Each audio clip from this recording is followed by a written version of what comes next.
the casting of this movie.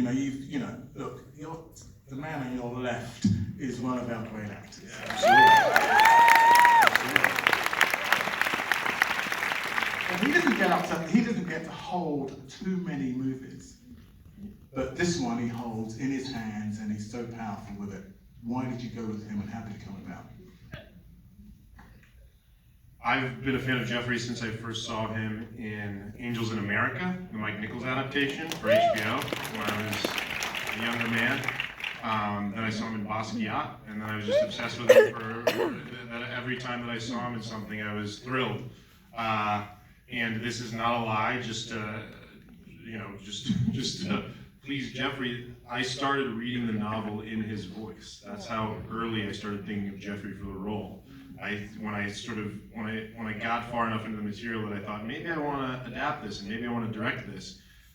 Soon after that, I started thinking of Monk, the character in the book, as being Jeffrey Wright. So I got my hopes up real high, and I'm very happy you didn't say no, because I would have been devastated, because I've been thinking of him basically as soon as I started the project. So my voice was in your head as well? Yeah, it's like this. It still is. My sympathies. I know what that's like.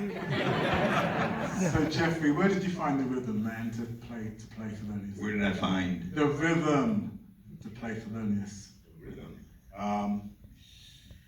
Well, I'm not. There are not a lot of roles that are written for me. I'm not like that kind of archetype for many stories within our culture, which is one of the reasons I think that my flexibility serves me. I like to kind of not retrace old steps when I do work. It just kind of keeps it exciting for me. And it's the actors that I admired early on were actors like that, folks like Dustin Hoffman and Peter Sellers, even guys who kind of shape-shifted. But with this role, the rhythms were mine. This is probably the most personal character that I've played, the character that's kind of most in line with, not entirely, but with many of my sensibilities, observations, circumstances. And I think the only other film that kind of approaches this in terms of that alignment was probably Basquiat, which I also felt a very kind of intimate understanding of, because I knew that life. It was, partly my life, and likewise with this story. 25, 30 years separate those two movies. So what was going on in between? I mean, it strikes me that maybe you were enduring and suffering some of the things that are discussed in this movie. I don't think that the alignment for me is necessarily in those terms. Again, I've managed to kind of circumnavigate a lot of that stuff. I've done work that's deeply satisfying to me. I've done work that I've chosen to do. I've done work at times that was convenient for me because I'm also a father, and I wanted to go off only for 2 weeks instead of for 6 months to work and come back home. So I've been, somehow reasonably clever navigating this madness.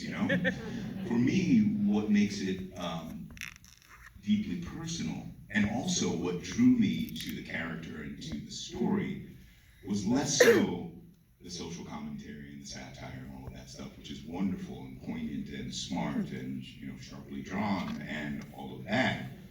But I think the most touching thing for me, and I think also perhaps the most subversive thing about the film, is the portrait of family. Because that's the antithesis of all the tropes and stereotypes that we're commenting on. But that portrait is there to be seen, and we're living through that. That these are people too. These are, this is a man who's experiencing all of the pressures and burdens of all of a sudden having to be the adult in the middle of his family. And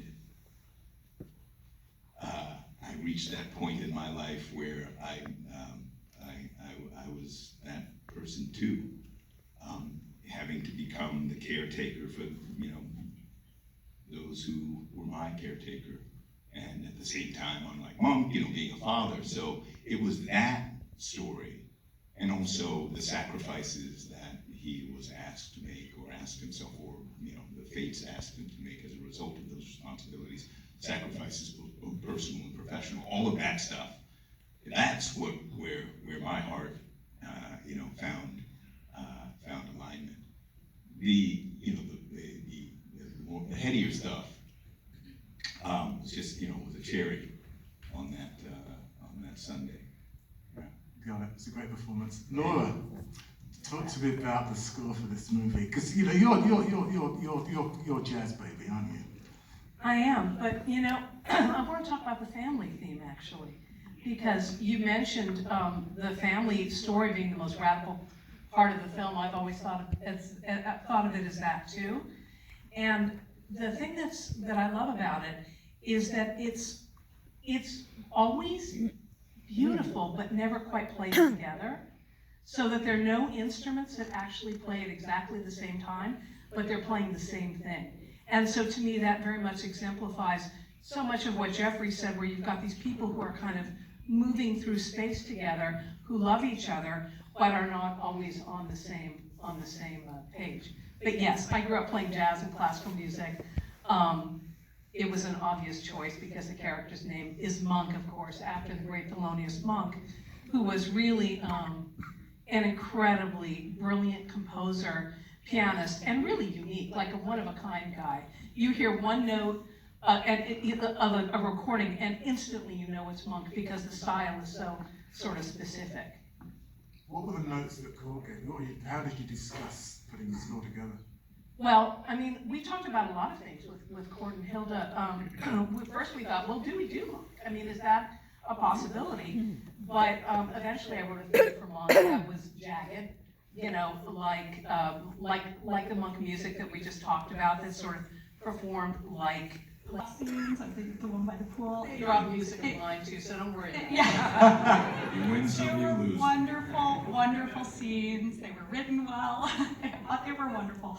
But you know, individual scenes, even if they're working, the movie has to work, right? And so we had to kill some darlings. I mean, that was one of the things that was so amazing about working with CORD as a first-time director. That is really, really unique. Is that CORD was willing to be really open and really disciplined at the same time about killing his darlings and making the sacrifices we needed to make to get the right rhythm to nail the tone. And Christina, you're the visual flair. Talk to me about how you work with CORD and your collaborators on shooting the film. I think, you know, being the director and the writer, so much of the visual language he put into the script, whether he realized it or not in the beginning. So it was about translating that together and coming up with a language. And everybody talks about the rhythm of the film, which was so hard to navigate, honestly, because it is all of those things. It's a comedy, it's a satire, it's a, you know, beautiful family drama, and then there's also elements of action. And so keeping that rhythm with the camera was very important to us. It's often moving and flowing through characters, which is why we decided to shoot in the 2:3:5 anamorphic aspect ratio. There's an incredible ensemble cast, and we wanted to be able to hold a lot of them in the frame at the same time and weave our way through them. And then sometimes the camera will pan off to something that's happening over here to reveal things. And I think, you know, our initial discussions were in the first scene, especially showing Monk's isolation and who he is and not letting anyone. So it's just, it opens on this single frame of him alone, and then we sort of pan over to reveal this chaos that's always happening around him. And that was how we approached the film. And for you, CORD, I mean, sort of, sure, it's a movie based on a novel, but it also has deeply personal elements in it as well. Talk to me about that. Yeah, I mean, when I read this book resonated with me deeper than any piece of art had before or since. You know, it's not just the satirical stuff that I'm talking about. about people telling me that I need to blacken up the script, right? Like that happens, yes, I get it. By the way, every time that I've gotten that note, I always say, I will indulge that note if you come to me and tell me what it means to be blacker. And then nobody does. They're always way too afraid to actually try to have that conversation with me. But sort of even beyond that, as they said, I wanted this movie to feel like life. I didn't want it to, life doesn't take time. You have a family member die, and then you have a work problem, and then you've got a personal issue problem. Like all of this stuff sort of comes at once, and that's sort of the way that the world is. And so I really wanted this to feel like it was real life. And so I have 2 siblings, the way the monk has 2 siblings. I had an ailing mother at one point. I have and still have an overbearing father figure who I love very much, but he looms large in my life, and he will when he's gone too. There was all these elements that I just it started to feel like some of the storylines in the book and the storyline of my life, the Venn diagram of those things were a circle, and it just felt, there's not just sort of real things that happened with me and my mother and me and my siblings, but down to there's a list of fake book titles at one point in the film, and all of those book titles are the names of my friends' bands from high school. So if you see Car Full of Bosnians in the movie, Car Full of Bosnians was a bunch of my Bosnian friends in high school who had this weird punk band. So there's just from the sort of like bigger things down to the smallest details, there's just a lot of me in there, and I feel like I surrounded myself. One of the things that from Jeffrey, everybody here on stage, that I said to everybody was that, look, I've never done this before, and so there's gonna be some things that I don't know, and you need to help me sometimes and teach me as we go. And I said, I'm smart and I'm a quick learner, but there's gonna be things that I just don't know off the bat. And if you don't wanna do your job, because your jobs are hard enough, if you don't want to do your job, acting or being a cinematographer, being an editor, composer, if you don't want to do that and sometimes serve as a substitute teacher to help me learn, I don't begrudge you walking away from this job and saying, I don't want to do that. This is not for me.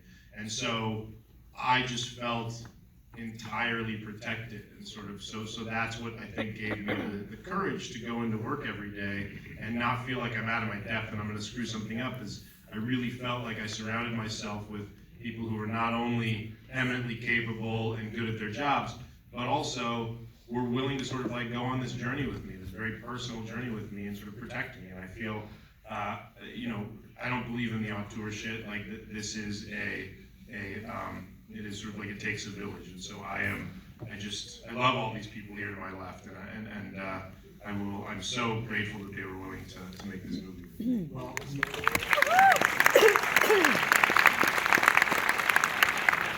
had great teachers. You took us on a great journey, and it's a great movie. Thank you so much. American Fiction, ladies and gentlemen. Thank you. Thank you very much. Lovely. Super. Super. Thank you. See you. And thank